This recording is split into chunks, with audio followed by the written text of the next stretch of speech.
Wargroove is on Xbox One, PS4, Nintendo Switch, and PC. It plays like something of an RTS game, turn by turn as you do. Many of the cues it takes are from the Advance Wars series, who are the same people behind Fire Emblem. Honestly, Wargroove plays like Advance Wars and Fire Emblem's middle child. If you enjoy a good tactical strategy game, if you have a hankering for a game in a similar vein to Fire Emblem, or you just miss the days of playing Advance Wars, there's no question that Wargroove is for you. If none of these boxes tick for you, however, you might want to start looking for something elsewhere immediately. It isn't to say that Wargroove is not an enjoyable game. I personally enjoyed quitting the game and playing something else. You see, it has something for everyone. I think my biggest problem with Wargroove is a feeling of a lack of accomplishment for the price. I love a good turn-by-turn strategy game as much as the next person.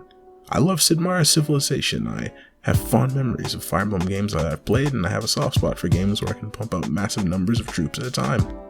Yet there's something about Wargroove that I can't help but feel like it falls into a pitfall I don't remember Advance Wars suffering. Tedium, slowness, pacing.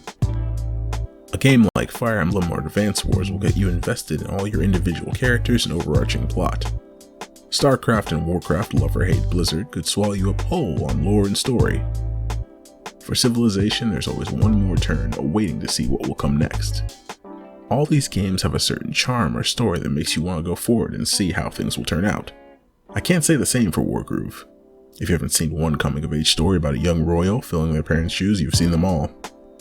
If you haven't seen one Conflict of Kingdoms, you've seen them all.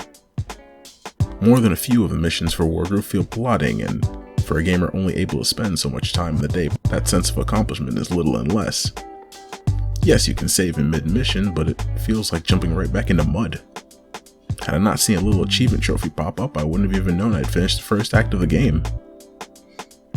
In Wargroove's defense, it does feel as close to a successor to Advance Wars as one could get. It is reminiscent of the original Advance Wars series found on the Game Boy Advance and DS. It has a beautiful soundtrack and even a playable dog as a commander, which has to count for something.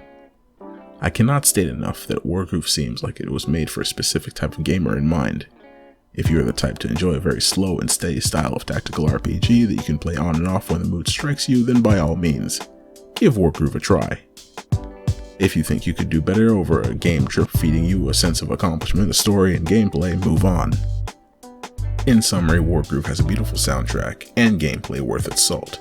However, a washing machine on the spin cycle has a more gripping narrative and pace than this game's single-player campaign.